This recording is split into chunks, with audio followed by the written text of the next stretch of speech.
നമസ്കാരം. മിഡിൽ ഈസ്റ്റിൽ എന്തൊക്കെയാണ് പ്രധാനപ്പെട്ട വാർത്തകളെന്ന് നോക്കാം. ഇപ്പോൾ ഇറാന്റെ മിസൈലുകൾ ഇസ്രയേലിന്റെ ഡ്രോൺ നിർമ്മാണ ഫാക്ടറിയിൽ പതിച്ചു എന്നൊരു വാർത്ത പുറത്തു വരുന്നുണ്ട്. ഫാക്ടറിയുടെ ഭൂരിഭാഗവും തകർന്നു എന്നാണ് റിപ്പോർട്ടുകൾ പറയുന്നത്. ഇതിൽ മെഷീൻ, ഇൻഫ്രാസ്ട്രക്ചർ, അതുപോലെ തന്നെ ഓഫീസ് ഇവയെല്ലാം ഉൾപ്പെടുന്നുണ്ട്. ഫാക്ടറിയുടെ പ്രവർത്തനം പൂർണ്ണമായും നിലയ്ക്കുകയും അതുപോലെ തന്നെ ഈ ഒരു ഫാക്ടറിയുടെ സിഇഒ അദ്ദേഹം പറയുന്നത് എല്ലാം തകർന്നു, ഒന്നും ബാക്കിയില്ല എന്നാണ് അദ്ദേഹം പറയുന്നത്. ഈ ഒരു ഫാക്ടറിയിലാണ് ഇസ്രയേലിന് ആവശ്യമായിട്ടുള്ള ഡ്രോണുകളും അതുപോലെ തന്നെ പൈലറ്റുകളുടെ ഹെൽമറ്റും നിർമ്മിച്ചിരുന്നത്. നമുക്കറിയാം ഇന്നത്തെ യുദ്ധത്തിൽ ഡ്രോണുകൾക്കുള്ള പ്രാധാന്യം എത്ര കണ്ടുണ്ടെന്ന്.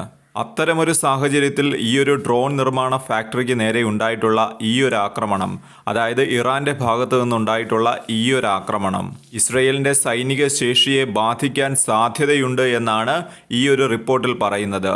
ഈ ഒരു കമ്പനി പുതിയ സ്ഥലത്തേക്ക് ഷിഫ്റ്റ് ചെയ്യുമെന്നും ഓപ്പറേഷൻ പുനരാരംഭിക്കുമെന്നുമാണ് ഈ ഒരു റിപ്പോർട്ടിൽ ചൂണ്ടിക്കാണിക്കുന്നത്. എന്നാൽ ഇറാന്റെ ഭാഗത്തു നിന്നുണ്ടായിട്ടുള്ള ഈ ഒരു ആക്രമണം ഇസ്രയേലിനെ സംബന്ധിച്ച് ഒരു തിരിച്ചടിയായിട്ടാണ് വിലയിരുത്തുന്നത്. മറ്റൊരു റിപ്പോർട്ട് പറയുന്നത് ഇറാനും അമേരിക്കയും പിന്നെ മറ്റു ചില മധ്യസ്ഥ രാജ്യങ്ങളും ചേർന്നുകൊണ്ട് 45 ദിവസത്തെ യുദ്ധവിരാമം സംബന്ധിച്ച് ചർച്ചകൾ നടത്തുന്നുണ്ടെന്നാണ് റിപ്പോർട്ടുകൾ പുറത്തു വരുന്നത്. ഈ വിവരം ആദ്യമായി പുറത്തുവിട്ടത് ആക്സിയോസ് ആണ്. അതിനുശേഷമാണ് നിരവധി മാധ്യമങ്ങൾ ഇപ്പോൾ ഈ ഒരു വാർത്ത റിപ്പോർട്ട് ചെയ്യുന്നത്.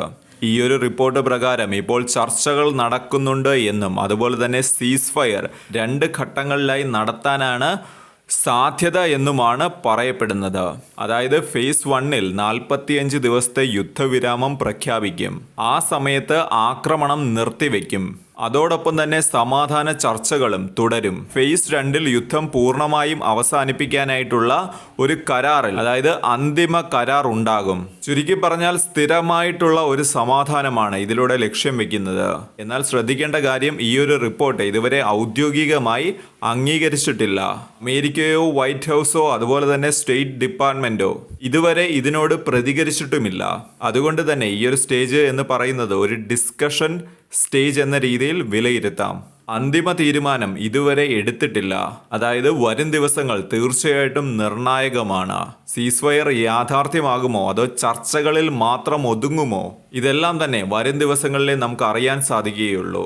മറ്റൊരു വാർത്ത ജെറുസലേം പോസ്റ്റാണ് ഇപ്പോൾ റിപ്പോർട്ട് ചെയ്തിരിക്കുന്നത്. ഈ റിപ്പോർട്ട് പ്രകാരം ഇറാന്റെ കൈകളിൽ ബാലിസ്റ്റിക് മിസൈലുകൾ എത്ര കണ്ടുണ്ട് എന്നൊരു ചോദ്യം ഉയരുന്നുണ്ട്.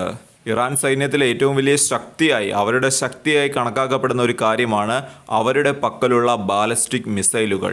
യുദ്ധം തുടങ്ങുമ്പോൾ IDF, അതായത് ഇസ്രയേലി ഡിഫൻസ് ഫോഴ്സ് പറഞ്ഞത് ഇറാന്റെ കൈവശം ഏകദേശം 2500 ബാലിസ്റ്റിക് മിസൈലോളം ഉണ്ടായേക്കാമെന്നാണ്. എന്നാൽ പിന്നീട് ചില റിപ്പോർട്ടുകൾ അത് 3000 വരെ ആയേക്കാമെന്നും പറയുന്നുണ്ട്. എന്നാൽ ഈ ഒരു ഘട്ടത്തിൽ IDF പറയുന്ന മറ്റൊരു കാര്യം, അതായത് ഇറാന്റെ പക്കൽ ഏകദേശം 100 ബാലിസ്റ്റിക് മിസൈലുകളെ കാണാൻ സാധ്യതയുള്ളൂ എന്നാണ്. അതായത് സാധ്യതയുള്ളൂ എന്നാണ് ഇവിടെ IDF പറയുന്നത്. അതായത് ഔദ്യോഗികമായി ആരും ഒന്നും അംഗീകരിച്ചിട്ടില്ല. ഇത് പറയുന്നത് IDFൻ്റേതായിട്ടുള്ള അവർ പറയുന്ന കാര്യങ്ങൾ മാത്രമാണ്. ഇസ്രയേലിന്റെ ആക്രമണത്തിൽ ഇറാന്റെ പല മിസൈൽ സൈറ്റുകളും കല്ലും മണ്ണും അടിഞ്ഞ് മറഞ്ഞിട്ടുണ്ട് എന്ന് റിപ്പോർട്ടുകൾ പുറത്തു വന്നിരുന്നു. എന്നാൽ അവ പൂർണ്ണമായും നശിച്ചിട്ടില്ല എന്നും അവ വീണ്ടും ഇറാൻ ഉപയോഗിക്കാമെന്നും ഈ ഒരു റിപ്പോർട്ട് പറയുന്നുണ്ട്. യുദ്ധത്തിൽ നമുക്കറിയാവുന്നതുപോലെ തന്നെ ഇൻഫർമേഷൻ വളരെയധികം പ്രാധാന്യമുണ്ട്. എന്നാൽ ഇവിടെ ഇറാന്റെ ശേഷി, യഥാർത്ഥ ശേഷി എത്ര കണ്ടുണ്ട് എന്ന കാര്യത്തിൽ അമേരിക്കയ്ക്കായാലും ശരി ഇസ്രയേലിനായാലും ശരി കൃത്യമായി അറിയില്ല എന്നാണ് ഈ ഒരു റിപ്പോർട്ടിൽ പറയുന്നത്. മറ്റൊരു വാർത്ത, ഇറാൻ നടത്തിയ മിസൈൽ ആക്രമണത്തിൽ ഇസ്രയേലിലെ ഹൈഫ നഗരത്തിലെ ഒരു റെസിഡൻഷ്യൽ ബിൽഡിംഗ് തകർന്നിരിക്കുകയാണ്. ഈ ആക്രമണത്തിൽ കുറഞ്ഞത് 2 പേർ മരിക്കുകയും 4 പേർക്ക് പരിക്ക് സംഭവിച്ചിട്ടുണ്ട് എന്നുമാണ് റിപ്പോർട്ടുകൾ പറയുന്നത്.